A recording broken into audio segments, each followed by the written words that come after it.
ఇక కాంగ్రెస్ నాయకులు మాటల గారడితో ప్రజలను నమ్మిస్తున్నారని బీజేపీ నేత రాము యాదవ్ అన్నారు.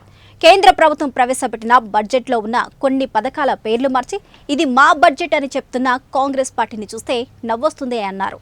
బీసీలకు పెద్దపీట వేయాలని బీజేపీ ప్రభుత్వం లక్ష్యమని అన్నారు. అసెంబ్లీలో బిల్లు ప్రవేశపెట్టి ఆమోదం తెలిపి కాంగ్రెస్ పార్టీ సంబరాలు చేసుకోవడం విడ్డూరంగా ఉంది అంటున్న బీజేపీ నేత రాము యాదవ్తో మా 1TV bureau chief Pranay face to face. ఈరోజు అంతా చర్చ అంతా కూడా బడ్జెట్ పైన కొనసాగుతూ ఉంది. ప్రధానంగా కాంగ్రెస్ పార్టీ అధికారంలోకి వచ్చి రెండో బడ్జెట్ను కేటాయిస్తే దాదాపుగా గత ప్రభుత్వానికి ఈ ప్రభుత్వానికి కూడా పెద్ద చేంజ్ ఏం కనిపించట్లేదని కూడా బీజేపీ నాయకులు మాట్లాడుతూ ఉన్నారు. బట్ చేంజ్ ఉందా లేదా, కంప్లీట్గా అసలు ఈరోజు పెట్టినటువంటి బడ్జెట్ ప్రవేశపెడితే ఈ బడ్జెట్లో ఉన్నటువంటి మార్పులు చేర్పులు కావచ్చు, మరి కేంద్రం ఈ బడ్జెట్లో ఏమి ఇచ్చింది, కంప్లీట్గా దీనిపై మనతో మాట్లాడేందుకు బీజేపీ నేత రాము యాదవ్ ఉన్నారు. ఆయనతో మాట్లాడే ప్రయత్నం చేద్దాం. ప్రస్తుతం మనం బడ్జెట్ అంతా చూస్తూ ఉన్నాం. బడ్జెట్కి సంబంధించి ఏమైనా మార్పులు కనపడుతూ ఉన్నాయి? ముఖ్యంగా కాంగ్రెస్ పార్టీ చరిత్రనే గత 75 సంవత్సరాల ఈ స్వతంత్ర భారతదేశంలో అంకెల గారెడితోటి దేశ ప్రజలను మోసం చేసిన ఘనత కాంగ్రెస్ పార్టీ.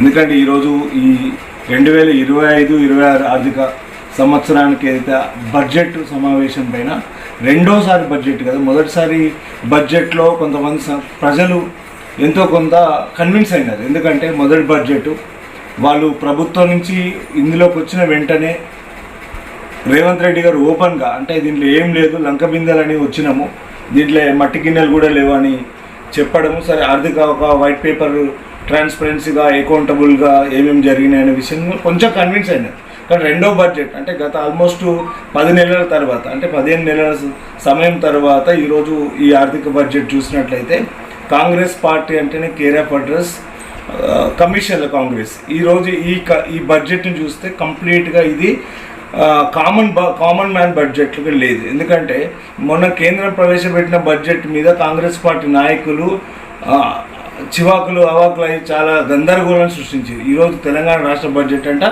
దేశానికి ఆదర్శం అంట. అలాంటి బడ్జెట్ కొత్త మిరాకిల్స్ ఏం లేవు. ఉన్న గత ప్రభుత్వాలు కేటాయించిన బడ్జెట్లోనే అదనంగా 1-2 చోట్ల మార్పులు చేసి కట్ కాపీ పేస్ట్ చేసి ఆ బడ్జెట్ని దాన్ని ఏదో భూతం దయ్యం వచ్చినట్టు ఏదో చూపిస్తూ కల్పితాలు సృష్టించి దేవుని దగ్గర పూజలు పునస్కారాలు చేసి దాన్ని ఏదో పెద్ద రాధాంతం చేసి బడ్జెట్ సమావేశాన్ని చూసినట్లయితే రాష్ట్ర ప్రజలు నవ్వుకుంటున్న పరిస్థితి. ఎందుకంటే 6 గ్యారంటీలు 66 మోసాలని ఏదైతే కాంగ్రెస్ పార్టీ నినాదంతో ఈ రాష్ట్రంలో అధికారంలోకి వచ్చిందో 6 గ్యారంటీల ప్రస్తావన ఈరోజు బడ్జెట్ సమావేశంలో ఎక్కడ లేదు. ముఖ్యంగా దేశంలో 60% యువశక్తి కలిగిన ఈ భారతదేశంలో తెలంగాణలో 60% యువశక్తి కలిగిన ఈ రాష్ట్రంలో 2 లక్షల ఉద్యోగాలు ఇస్తున్నారు. సరే, నోటిఫికేషన్ జాబ్ క్యాలెండర్ పక్కన పెడితే నిరుద్యోగ భృతి అన్నారు, బీసీ డిక్లరేషన్ అన్నారు, కామారెడ్డి డిక్లరేషన్ పోయింది. అశోక్ నగర్లో వచ్చిన రాహుల్ గాంధీ అశోక్ నగర్ టీ స్టార్ల వైపు తిరుగుకుంటా యూత్ని కన్విన్స్ చేస్తూ లైబ్రరీ సెంటర్లలో వీళ్ళు చేసిన మోసాలు. అంటే నిరుద్యోగ భృతి ఇస్తున్నారు, నిరుద్యోగ భృతి ఇవ్వలేదు, జాబ్ క్యాలెండర్ ఇప్పటివరకు అనౌన్స్ చేయలేదు. అంటే కంప్లీట్గా యువత ఇప్పుడు ఆర్థికంగా రాష్ట్రమైన దేశమైన ఆర్థికంగా బలపడాలంటే యువతకు ఉపాధి అవకాశాలు కల్పించాలి.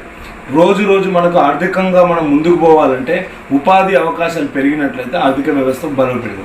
అంటే అంకెల గారెడితోటి రాష్ట్ర జనాభాని మోసం చేసి, అంటే ఏదైతే ఈ రాష్ట్రంలో మనము లోతు బడ్జెట్లో ఉందని గత 3 రోజుల కింద రేవంత్ రెడ్డి గారు వరంగల్లో కానీ అదేవిధంగా హైదరాబాద్ మీడియా సమావేశంలో అసెంబ్లీ సాక్షిగా చెప్పి ఈరోజు 3 రోజుల తర్వాత మన రాష్ట్రంలో మిగులు బడ్జెట్ ఉన్నట్టు 3,04,965 కోట్ల రూపాయలని మనము ఎక్సెస్గా, అంటే మీరు ఎక్స్పర్ట్స్ మీలాంటి వాళ్ళు చెప్తే 2 కామన్ మ్యాన్ని సాటిస్ఫై చేసే బడ్జెట్ కాదు ఇది. బీసీ డిక్లరేషన్ అనేటువంటి ఒక పాయింట్, బీసీని రాష్ట్ర ముఖ్యమంత్రిని చేస్తాం, బీసీని రాష్ట్ర అధ్యక్షునిగా ఎంచుకుంటాం అనేది గతంలో బీజేపీ. బట్ ఈరోజు బీజేపీ కన్నా ముందు రాష్ట్రంలో కులగణన చేసినాం, బీసీల పాపులేషన్ ఎంత ఉందో తెలుసుకున్నాం. ఈరోజు 42% బీసీలకు రిజర్వేషన్ పెంపుకు సంబంధించినటువంటి అంశాన్ని తీసుకొచ్చి ఈరోజు అసెంబ్లీలో ఆమోదం తెలిపిన ఘనత కాంగ్రెస్ పార్టీది అంటూ కూడా కాంగ్రెస్ పార్టీ సంబరాలు చేస్తుంది. దీన్ని ఎట్లా చూస్తుంది? అంటే ఈరోజు కాంగ్రెస్ పార్టీ డైవర్షన్ పాలిటిక్స్లో స్పెషల్లీ రేవంత్ రెడ్డి గారు 15 నెలల కాల వ్యవధిలో మనం కంప్లీట్గా డైవర్షన్ పాలిటిక్స్ చేసినారు. ఎందుకంటే ఇల్లు కట్టియాల్సిన సమయంలో ఇల్లు కూలగొట్టినారు, ఉద్యోగాలు ఇవ్వాల్సిన సమయంలో సర్వేల పేరు మీద మోసం చేసినారు. ఇలా కొత్తగా కొత్త మరో మోసం ఏంటంటే బీసీల మీద సడన్గా ఈ కాంగ్రెస్ పార్టీకి ప్రేమ ఎక్కడదని మాకు మొదటి నుంచి అనుమానం.